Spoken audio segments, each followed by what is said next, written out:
pelajaran pendidikan agama Islam. Namun sebelum kita mulai kegiatan hari ini, Bu Guru minta ketua kelas untuk memimpin doa. Silakan Dimas pimpin dulu doanya. Duduk siap. Siap, ketua. Sebelum kita belajar hari kita berdoa hati. Doa dimulai. Bismillah.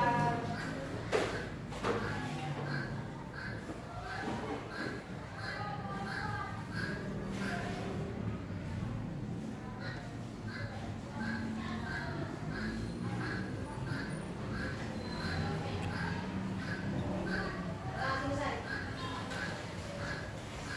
Ya, baik anak-anak.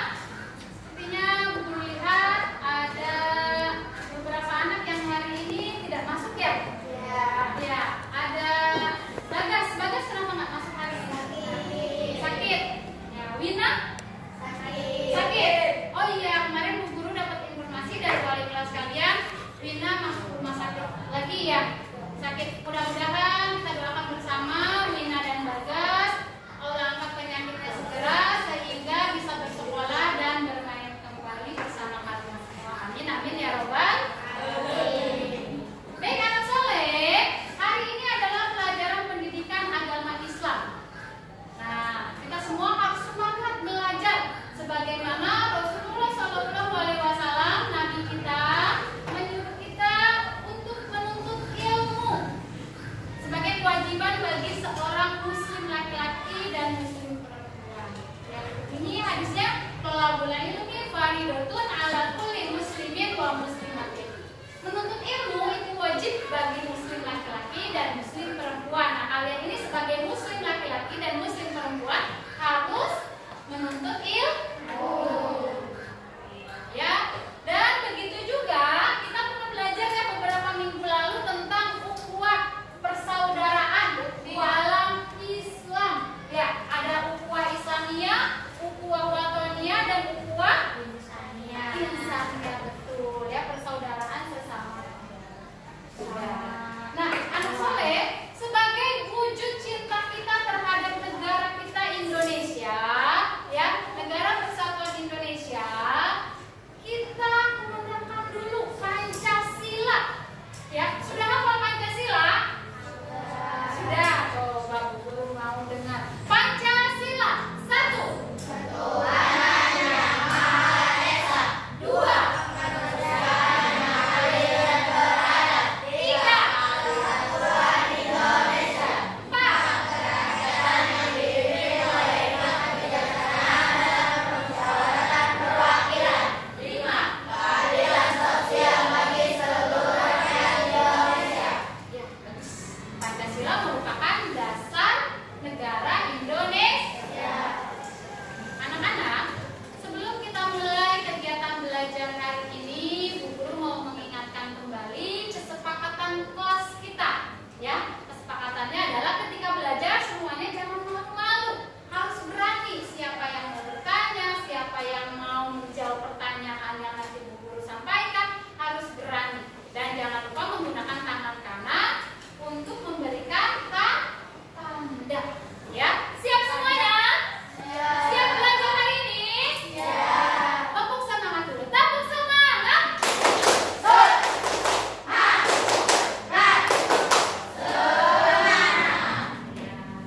Namun, sebelum kita belajar materi hari ini, Bu Guru mau mengingatkan kembali tentang pelajaran minggu lalu.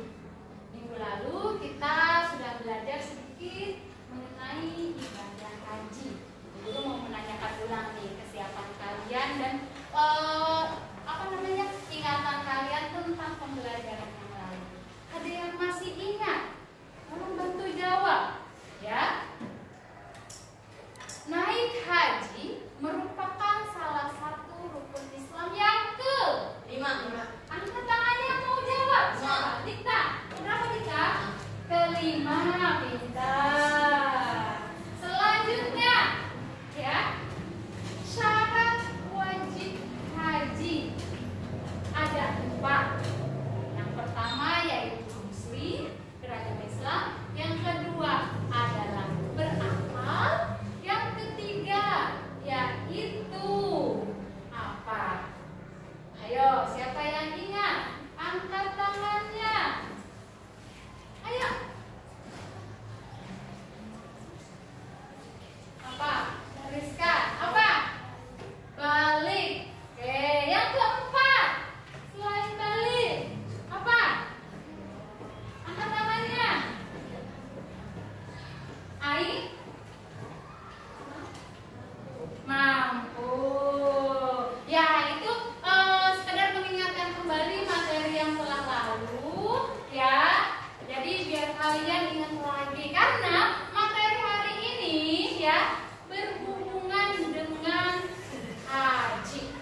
yang juga dikenal sebagai Lebaran Haji, jatuh pada tanggal 10 Zulhijjah.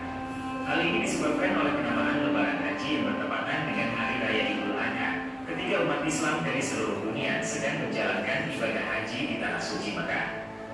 Sehari sebelumnya, yaitu pada tanggal 9 Zulhijjah, para jemaah haji melaksanakan wukuf atau berdiam diri di Padang Arafah. Wukuf di Padang Arafah merupakan puncak dari ibadah haji. Pada hari tersebut, para jemaah haji berkumpul di Padang Arafah untuk berdoa dan berzikir sampai matahari terbenam. Setelah itu, para jemaah haji menuju Musdalifah untuk bermalam di sana. Sementara itu, bagi umat Islam yang tidak melaksanakan ibadah haji, disunahkan untuk berpuasa Arafah. Nah, anak-anak, itu tadi video penjelasan kenapa Lebaran Haji itu sama dengan Lebaran atau Idul Adha, ya. Karena pada tanggal 9 Zulhijjah orang-orang yang sedang menunaikan ibadah haji sedang melakukan wukuf di Padang Arafah, ya. Wukuf di Padang Arafah merupakan salah satu rukun haji, ya. Nah, pada hari ini kita akan belajar apa saja sih yang termasuk rukun-rukun haji, ya. Nah, Ibu harap mudah-mudahan setelah pembelajaran hari ini kalian mampu menyebutkan apa saja rukun-rukun haji dan kalian dapat menganalisis jika seseorang tidak melakukan rukun haji, ya, berakibat apa bagi seseorang yang sedang naik haji, ya. Itu tujuan pembelajaran kita hari ini, ya. Silakan kalian simak dan perhatikan, mudah-mudahan kalian semua memahami. Tapi sebelum kita masuk ke kegiatan ini, Bu Guru akan membagi kalian menjadi beberapa kelompok, ya. Sebenarnya untuk hari ini sudah Bu Guru bagi menjadi beberapa kelompok. Ada kelompok visual, ada kelompok auditori, ada kelompok kinestetik 1 dan ada kelompok kinestetik 2. Kenapa Bu Guru bagi menjadi kelompok-kelompok seperti itu? Itu adalah berdasarkan hasil diagnosis. Berdasarkan hasil diagnosis yang Bu Guru pelajari, yang Bu Guru amati, berdasarkan tingkah laku kalian selama belajar. Ya, kalian sudah duduk bersama kelompoknya masing-masing? Sudah, ya. Bu Guru mau tes semangatnya dulu. Mana semangatmu? Ini semangatku. Semangat, mana semangatmu? Ini semangatku.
Sudah?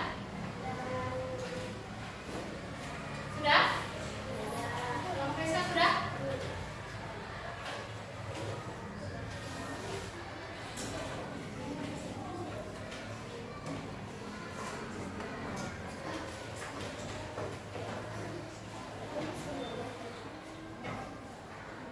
Sudah? Ya, baik anak-anak, ya. Tadi kita sudah menyimak video tentang Idul Adha, disebut juga dengan Lebaran. Ya. Nah, kali ini Bu Guru akan menayangkan video kembali materi hari ini tentang tata cara ibadah haji. Silakan kalian simak. Ya, Bu.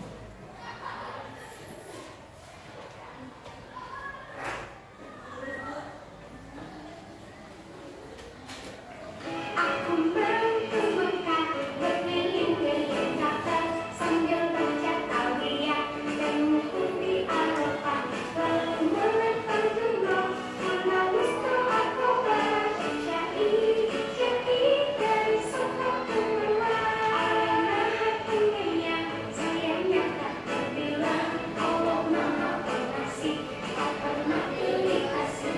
Allah yang Maha Tahu tanpa diberitahu. Allah, Allah, la ilaha illallah. Tahu lagunya? Waktu TK nyanyi itu ya? Iya. Kita nyanyi bareng-bareng Bu Guru puterin sekali lagi ya. Ya, yang bisa boleh ikutan ya.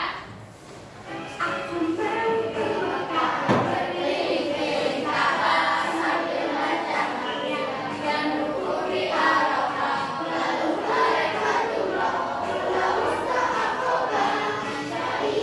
Syahid dari safah kedua. Allah Maha Penyayang, sayangnya tak terbilang. Allah Maha Pengasih, tak pernah pilih kasih. Allah yang Maha Tahu tanpa diberitahu. Allah, Allah, la ilaha illallah. Ya, itu tadi ya lirik nyanyian tentang pergi ke Mekah. Dalam lirik tersebut tadi ada baca talbiyah, kemudian wukuf di padang